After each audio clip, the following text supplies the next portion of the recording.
Shalom Bapak Ibu Saudara terkasih. Salam damai sejahtera bagi kita semua.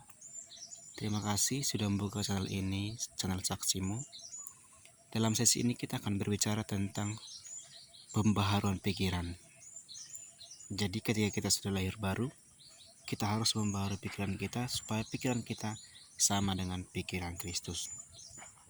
Saudara terkasih, dalam pembaharuan pikiran, kita dapat mengerti ada 3 jenis orang Kristen. Yang pertama itu belum lahir baru. Yang kedua itu orang Kristen yang sudah lahir baru akan tetapi masih hidup dalam cara yang lama. Kemudian yang ketiga, orang Kristen rohani.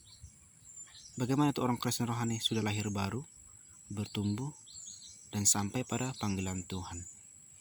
Jika pikiran saudara rohani, maka saudara akan menjadi orang rohani, dan sebaliknya jika pikiran saudara duniawi, maka saudara akan menjadi orang yang duniawi.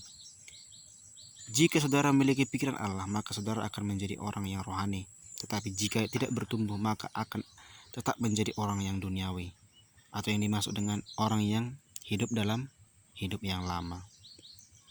Jadi kita punya manfaat dalam memperbaharui pikiran. Kita dapat melakukan kehendak Tuhan. Kita dapat melihat dalam Yohanes 4 ayat 34. Baru kita dapat memperoleh iman. Bisa kita baca dari Roma 10 ayat 17. Ketika kita bisa menjadi kudus, yaitu Efesus 4 ayat 23 sampai 24. Yang kemudian kita bisa bersekutu dengan Allah. Bisa kita baca di Roma 8 ayat 5 sampai 7. Kemudian kita dapat sehat dan dalam berkelimpahan. Kita dapat membaca dari 3 Yohanes 2. Yang selanjutnya hidup bebas dari perbudakan musuh. Kita bisa membaca dari Yohanes 8 ayat 31 sampai 32. Saudara terkasih, kita bebas dari perbudakan, baik dosa, baik kedagingan, baik kutuk-kutuk, dari ketakutan, kita bebas. Hal-hal yang harus kita lakukan dalam pembaharuan pikiran, kita harus memikirkan perkara-perkara yang di atas sesuai dengan firman Tuhan. Kita bisa melihat dari Kolose 3 ayat 1 sampai 2. Yang selanjutnya kita memiliki kesukaan, kegemaran akan firman Tuhan dan melakukannya.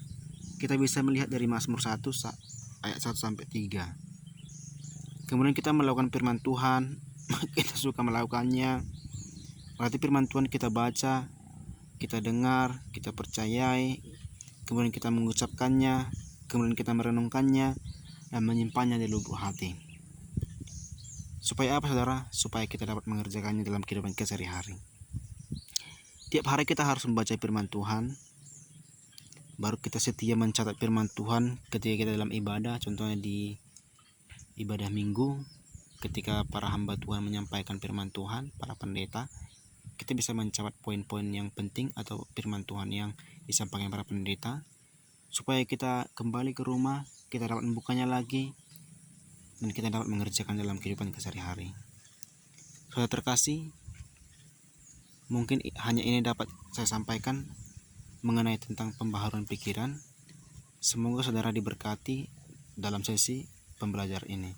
Semoga kita dapat dibaharui oleh Tuhan Yesus Kristus, dan kita dapat menjaga pikiran kita sesuai dengan firman Tuhan, menjaga kelakuan kita bersih sesuai dengan firman Tuhan, sehingga kita menjadi Kristus kecil dan pikiran kita sama dengan Kristus. Terima kasih saudara terkasih yang sudah menonton channel ini.